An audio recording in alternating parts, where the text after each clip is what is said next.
Welcome back to episode 37 of On the Wild. I'm Riley Keenan. With me, as always, ANUJ'S Basker. Yup. I started the Marvel What If. Oh, how is night. it? It's actually pretty cool. I've been told by a bunch of people to start it. Yeah, I've had a lot of people tell me, but just because it's animated, I was like, Yeah, it's actually good though. Really? Some of them are dumb though. There's some one of them was the Avengers. What if the Avengers were zombies? Stuff like that. I'm just not gonna watch. It's a cool concept, but that's I don't care. Yeah, I don't care. But some of them are actually pretty cool. What if Killmonger from Black Panther saved Tony Stark? That one's pretty cool. What if T'Challa was Star-Lord? Oh, damn. What if Peggy was Captain America? Well, not Captain America. She's British. Yeah. But what if she became the super soldier instead of that would have been Steve sick. Rogers? Have a it's pretty female cool. Captain America? Yeah. That make me think back now, the Killmonger. Not Killmonger, but couldn't have Black Panther been the one to snap his fingers? Because if he has the I think it's vibranium that his suit's made of. Same thing as the Captain America shield. Wouldn't it not affect him? Because But he wasn't there though. Oh wait, no, you're talking about the end. Yeah. I guess. Because when he's like, I am Iron Man. Yeah. Obviously it makes way more sense for him to be his finale because he kind of starts it and ends it. But for logistical purposes, Yeah. I think he'd be able to survive that. Someone let me know in the comments. I have no idea the details of those kind of things. Or Captain America, wouldn't he be able to? Yeah, but I think he was he was on his own for a little while during that fight, so he was probably dead. Oh. But then, he did get Thor's hammer. Yeah. That was sick. I still remember, Dude, I didn't love the movie when I first watched it because I hadn't seen all the ones before it. I'd seen a couple. But when he did that, I was freaking out.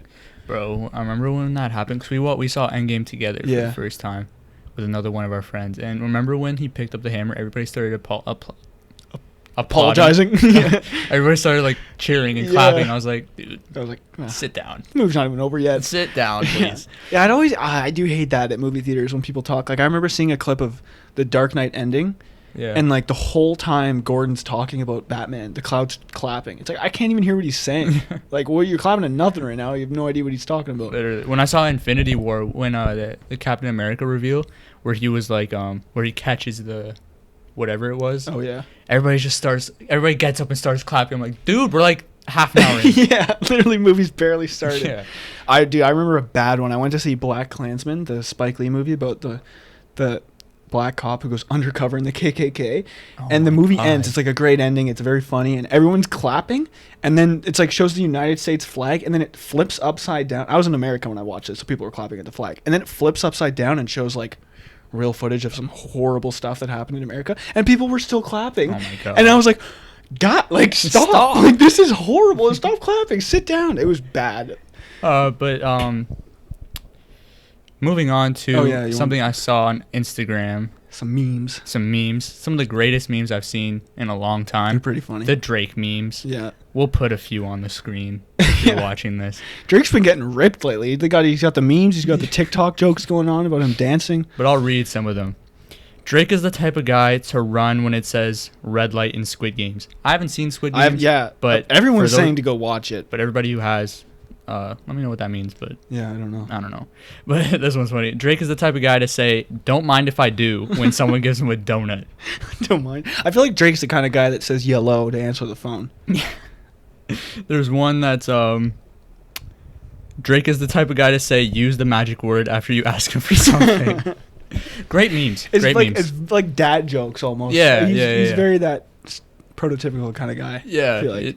They're hilarious, though. I hope he plays into it, though. Oh, yeah. He's good with that kind of Yeah. stuff. If people are making jokes about it, he's not the type to get mad about it. He just kind of plays along with it. That's probably why he's so successful as well. I love them, though. Every time I see them, I die. Oh, they're funny. They're hilarious. I keep seeing the ones on TikTok of it's a horror movie, and he's dancing, trying to tell people get out of the way. It kills me every time.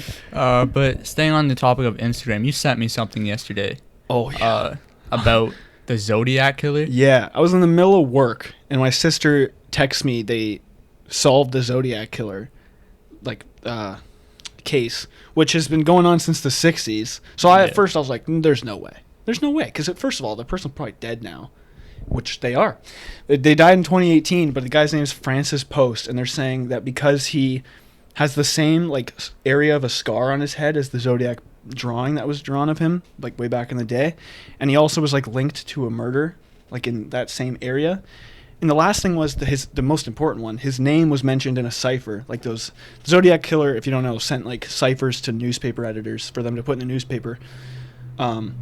Basically like saying like what he did, but he never mentions his name, and that's like a big part of the movie too. Like you've seen it. Like I've seen the movie. They don't ever mention the name. That's what makes me think maybe it's not him, the guy they think it is, because why would he say his name? I don't get that. But also there's like, I thought the prime suspect was Arthur Leon. He's the only suspect in like Vallejo for the last 30 years because he passed away right before they were going to arrest him because there's so much evidence leading towards him. That's what makes me think this guy's not the guy either, because there's so much, like the guy who they thought it was, there was like knives in his car, like all this stuff pointing towards him. So my theory is, I think there were multiple Zodiacs. Right. Like I think there could have been a crew of them, because that's why they never They never got fingerprints. They never could figure out the writing because it was always different. So maybe there were multiple people doing it. Right. See, I've only seen the movie, so that's what I know about it. And that, what's his name? Arthur Lee Allen? Yeah. Yeah, he's like, when I watched the movie, I was like, okay, it's definitely him. Yeah, it makes sense. He wore a Zodiac watch. He had the same boots, same size gloves. He had like a ton of guns in his trailer. And the movie begins with, someone getting shot. And then he comes up, I'm going to spoil the movie, I'm sorry, but he comes up at the end of the movie, like 20 years later, and points down at who he remembered shooting him, and it was Arthur Lee Allen. So it's like, we know that Arthur Lee Allen clearly did some stuff. So that's why either I don't think the new guy is the Zodiac. What if there were multiple Zodiac killers? Yeah, there's multiple. I feel like there has to be, because, I mean, there were even times where, like, Arthur Lee Allen went to jail, the murder stopped. He came out of jail, the murders began again. It just makes too much sense for it to not be him. But I could definitely see it being multiple people. What if they were boys?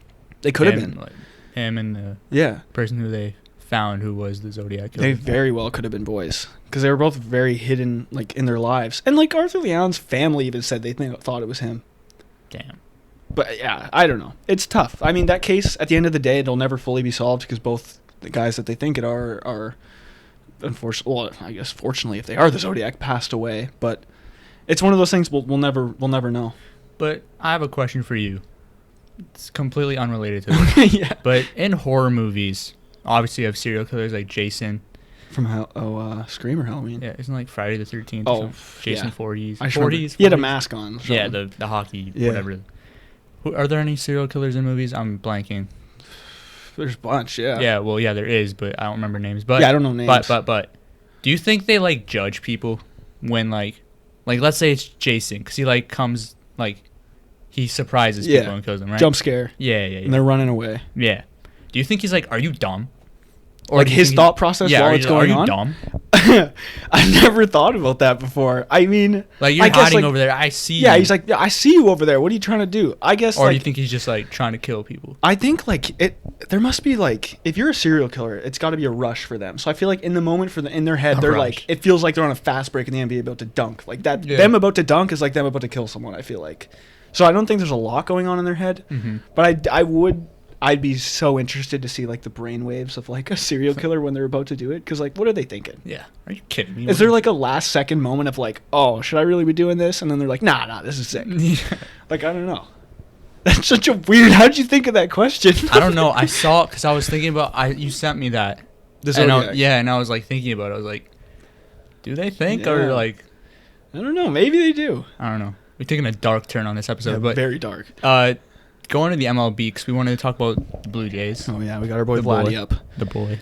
I can't remember the last time a team 30 games over 500 didn't make the playoffs. Yeah, you can't even be mad. Not at all. They won 91 games, 20 games over 500. They're playing a bunch of their season in Florida and Buffalo, so that played into it a bit. Kind of like the Raptors. Yeah, and 4 teams in their division had 90 wins. Yeah. At the end of the day, like, you look back at this season, and it is an accomplishment, because, I mean, you got an MVP candidate, you got the Cy Young winner, I think, you got 4, maybe 5 Silver Sluggers. Vladdy will win the Hank Aaron. They got a lot of awards coming in. I mean, it's going to be tough to sign both Semien and Ray. That's what I was going to ask. Like, if you were the Blue Jays, if you had to pick one, which one would you want to re-sign out of Ray and Semien? Initially, I thought Ray, because I think pitching's more important to have, but thinking it over now, Ray, this was the first time he's played like this. He's never had this incredible of a season before. You say the same about Semien. Yeah, Well, Simeon's been good before, he's but been not good. this He was good. he was fifth in the MVP rankings a couple seasons ago, Yeah. so he has been up there before. I think Simeon's a lock to play, to maybe not hit 45 home runs, but he'll be a lock to be a really good player again next year. And I think it's nice to have that middle infield with him and Bichette. So I think Simeon's the priority because I think you can go out there and get pitchers for less. Obviously, bullpen should be the number one because that's the reason why they lost so many games. But yeah, I'd say Simeon's the important target. Also, a little bit of a theory once again. I think the Rays purposely lost to the Yankees because, and here's why. First of all, they're in the ninth inning. It's a 0-0 game. Yankees got runners on second and third with one out and Aaron Judge at the plate. They bring in a pitcher with a 5.88 ERA. First of all, game's on the line. Why are you bringing him in? Yeah. Second of all, why are you not intentionally walking Aaron Judge, who's one of the biggest power hitters Who in the comes league? after him? Isn't it Stanton? Giancarlo Stanton, but I'd rather pitch to Stanton than Judge. Stanton's on a hot streak, though. He was on a hot streak, but at the same time, you need that force at the plate. And that at bat, Judge hits a ground ball to second base, run scores, and they tried to get the tag down, couldn't. It would have been a force play. Obviously, it would have been Stanton up. But everyone in baseball knows runners on second and third with a three-hitter up, you intentionally walk him. You always How do many that. outs were there? One? One out, yeah. They could have got a double play with Stanton or got the out at home. Yeah. It makes absolutely no sense to bring that pitcher in. What It did makes no Stanton- sense to what pitch did- to Judge. What did Stanton end up doing in his at-bat? He didn't. The game was over because they walked it off. Oh, with Judge. right. It was a walk-off. Yeah, Right. it really didn't make any sense. Kevin Cash, I mean, aside from taking Blake Snell out in the World Series, he's a very smart manager. That's a No, that's a pretty big mistake yeah, to it was make. a pretty horrible mistake, and he definitely learned from that. But I think, like, at the end of the day, it really makes sense because you could say it's a bit of a stretch to want to lose that game. Right. But they had beat the Yankees 2 games before that, and they held them scoreless in this game. They know they can beat the Yankees, and I think going through their head is we'd rather play the Yankees than the Blue Jays, who are possibly the hottest team in baseball right now, hottest hitters in baseball. And the Rays' pitching has struggled, and they don't want to have to face the Blue Jays. And, I mean, Boston ends up winning regardless, and now Boston plays Tampa Bay, so it really doesn't matter at the end of the day. Man. But I do think that I don't think going into that game they were like, hey, we're going to lose. But I think in that situation it was like, you know what? It wouldn't be the worst thing in the world to lose this. Yeah. I mean, I don't think they purposefully lost it. I think they could have made a better decision. Like you said, bring in that pitcher. Yeah, that don't had bring 5 him ERA. in. Bring somebody else in. But I wouldn't say they threw the game. But I think they did. Just because you don't pitch to Aaron Judge with runners on second and third with one out. You walk him. You walk him 100 times out of 100. Yeah, that makes sense. But how do you think the Blue Jays are going to do next year? I think Or does it just depend on the offseason? That's where I stand. I think depending on what they do in the offseason, it'll say whether or not they improve or not. Yeah, I think regardless, their bats are going to be great. Whether you have Semi or not, you're still going to have Springer, Bichette, Vladdy, and Hernandez bringing in runs like it's crazy. If Biggio's back. If Gurriel can continue the pace he was playing with in September and August, then it'll look really good. Pitching wise, I think Ryu will have a bounce back year. There's a couple like Manoah. I love Manoah. It's nice. He's like people aren't even talking about him for Rookie of the Year. Obviously, I think it's Wander Franco because he had 288 and like played incredible in September. But Manoah, I think, is second because the guy was like 9-2 with like an ERA just over 3 as a rookie, and in that division, that's incredible.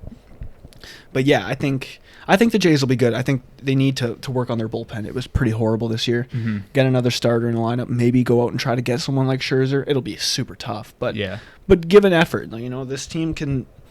I thought if they made the playoffs, it was going to be Jays Dodgers final. You thought they were going to make the World Series? I thought they would have made the World Series because, I mean, Semin even said it himself. Like, we have the best hitting in baseball. Their pitching was some of the best near the end of the year. And, you know, a lot of these guys have, not hitting-wise, but pitching-wise, they have postseason experience. So I believed in the Jays 100% if they made it, but unfortunately it couldn't happen this year. Yeah. But, yeah, what about you? What do you think with the Jays? Like I said, I think it depends on what they do in the offseason. Yeah. I think they add pitching, especially in the bullpen.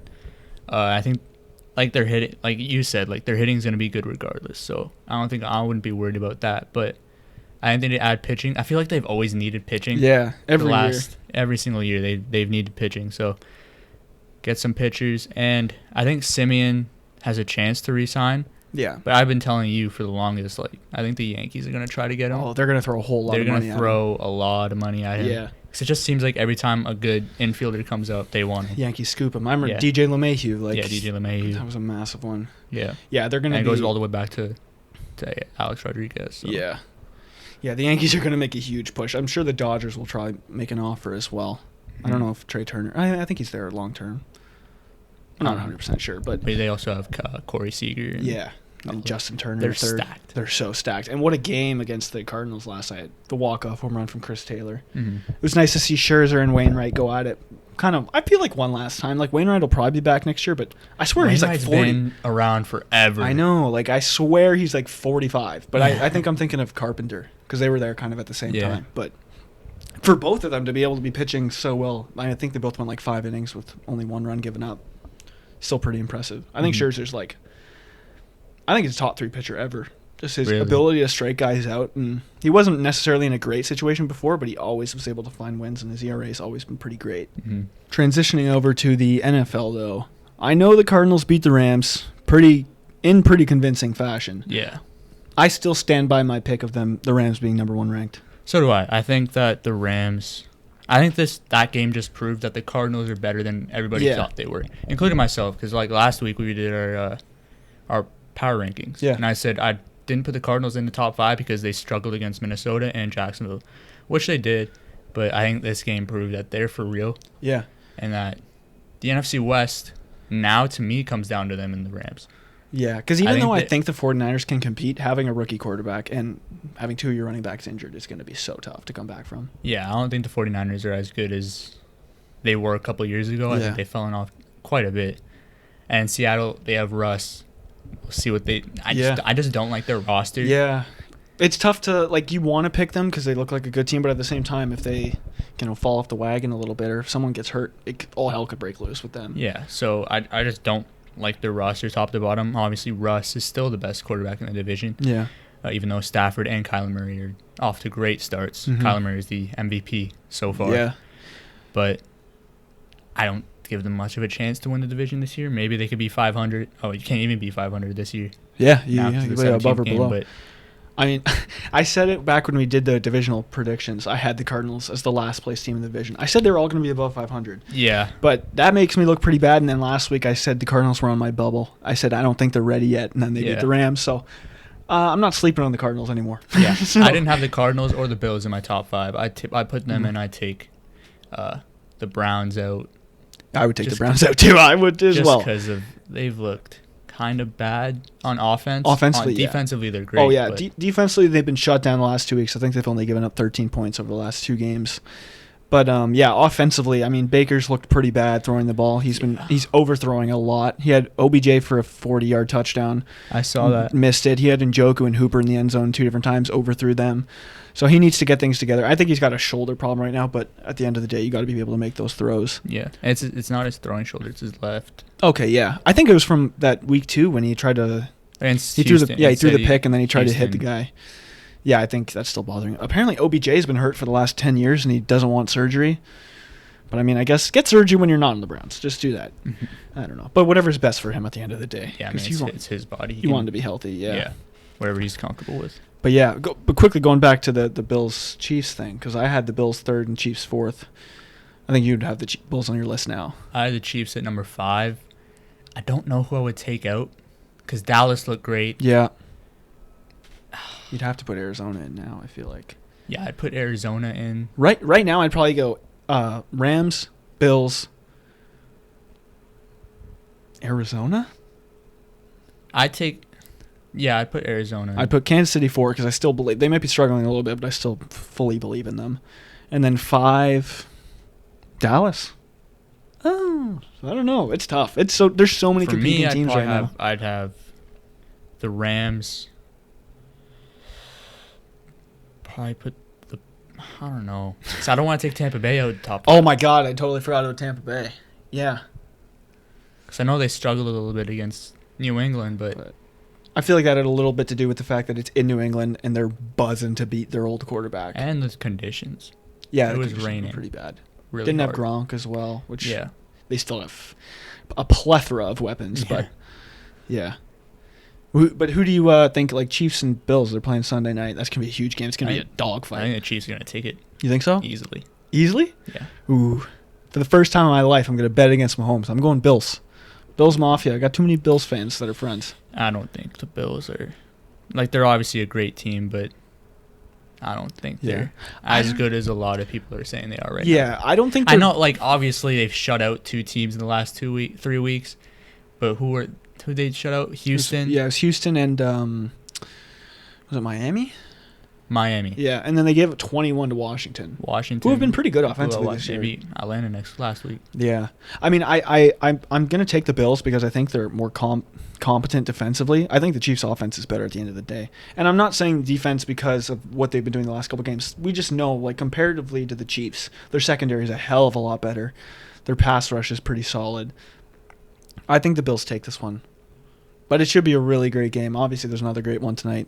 We're not going to predict it because we'll look really stupid because we're probably going to get it wrong. Yeah. Seahawks Rams tonight. That should be a good one. But we talked about my Browns. I'm curious about your Falcons. Listen, they piss me off.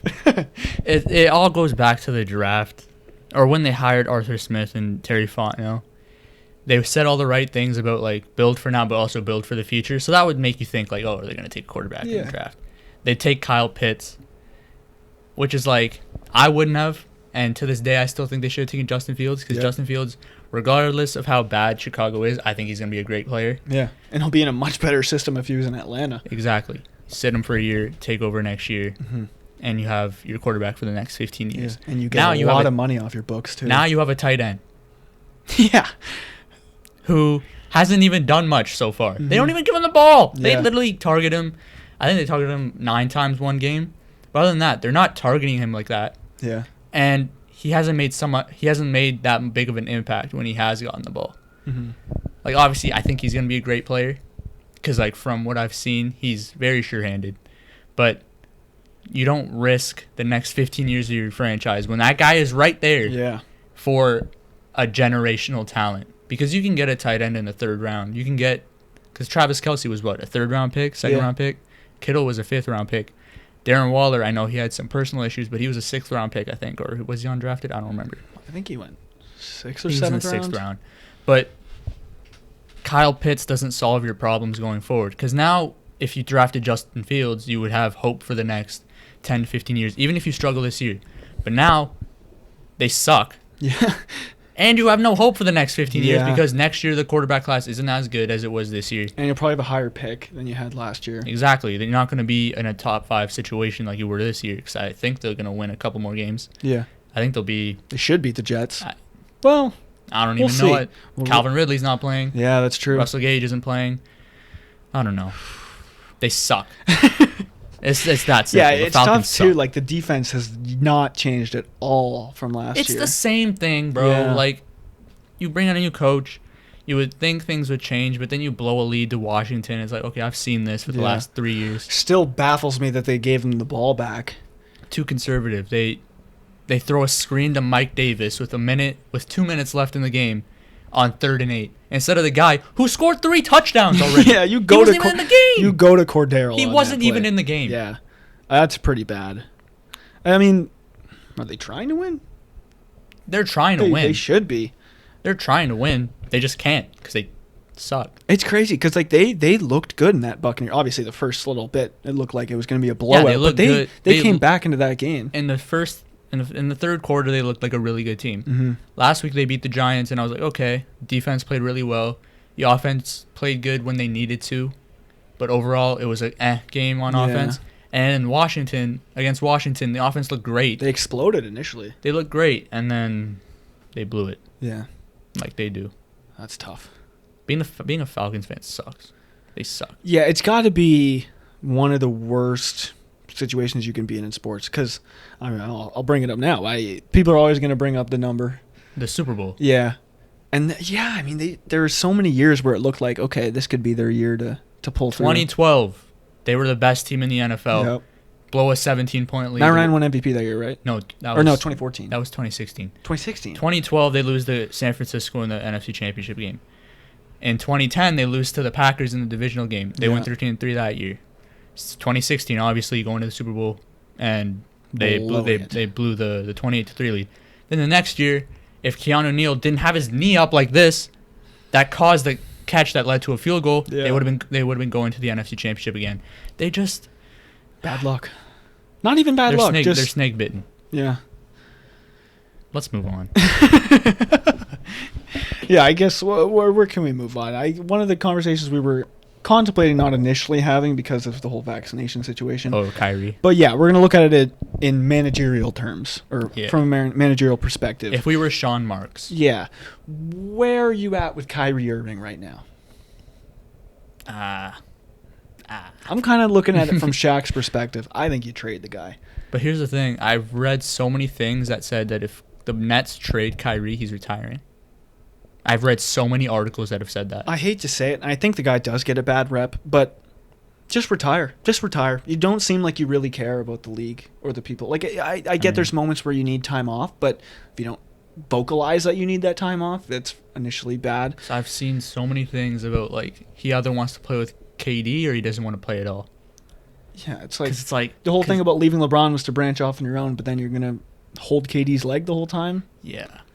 I don't know. I don't even know what to do with him. Because Yeah. it's like, his trade value is like, it's not, because he's not, like, let's face it, he's not vaccinated. Yeah. So, like, there's a lot of concerns. A lot of teams that you have to be vaccinated to play. Yeah. I just saw yesterday, if you're not vaccinated and you break the quarantine in Toronto, you get federal charges. Wow. And you can go to prison for 6 months. Oh, wow. Okay, yeah. I mean, I'm sure the Raptors wouldn't. They seem like a pretty solid No, I mean, like, franchise. visiting teams. Oh, really? If Wow. a visiting team if a visiting player who's unvaccinated breaks the quarantine that they have to go through before the game, they get federally charged. Wow. I mean, Either- I'm sure either- they'll be able to pay the bail, but Or 6 months in prison, or I think it's like a $750,000. yeah, which they'll fine. pay. Which they'll pay, but still, that's.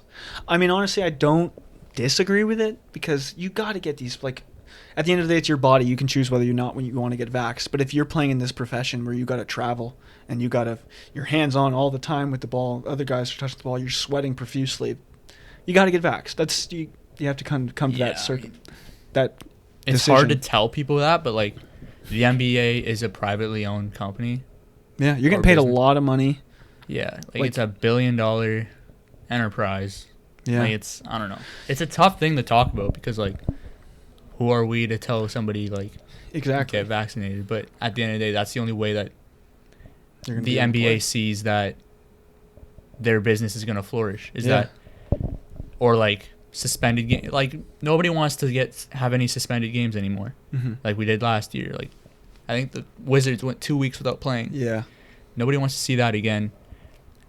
The league is losing money if that does happen, and at the end of the day, that's what it's about. It's about money. Yeah. And the more players that are vaccinated makes them more money because then that means that more games will be played. Especially a guy like Kyrie Irving too, that a lot of people look up to. Like people might take out of his book and be like, "Oh, well, I don't need to be vaccinated," or players as well. But at the end of the day, like if you're gonna miss all your home games, how valuable are you really to your team? Not really. And you're missing. Because if you make the playoffs, I'm assuming the Nets will have home court advantage. Yeah. That means 4 games out of the 7 you're not Yeah. playing. Most likely 3 because usually, it will probably go 5. Like, not first round, but yeah. And then you were talking about it earlier, off camera. Like if they play the Lakers in the final, he's not playing any of the games. Yeah, because LA is making it mandatory. Yeah. It kind of makes me come back to that thought I had before. I don't know if I ever vocalized it, but like Simmons for Kyrie.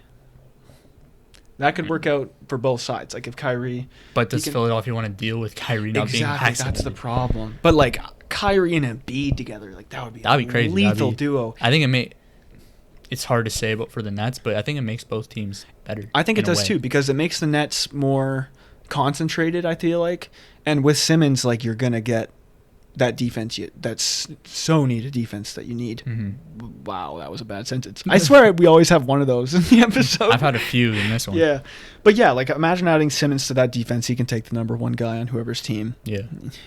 You got him passing the ball to KT and Harden. Yeah. Harden can kind of, he'll still be the facilitator, I feel like, but he can kind of take a step back and be like, all right, I need to be that 30-point scorer again. Mm-hmm. Nets are dangerous. Yeah. But I would love to see Kyrie and Embiid together. 2 players that I've never really been a huge fan of, but their play styles are great. They're both phenomenal players. I wonder how they would mesh. They're as good of a fit there is like basketball-wise as there could be in the NBA. Yeah. But their personalities are very different, so it'll be interesting. It'd be a weird situation. Yeah. It'd be fun. Mm-hmm. I think that's a good place to wrap up. Yeah. Thank you guys for watching. Thank you guys for listening. Make sure to like the video, subscribe to the channel if you haven't already. Comment down below. We'll see y'all next week. The Falcons better beat the Jets or I'm going to be pissed. Take it easy. Stay wild. Peace.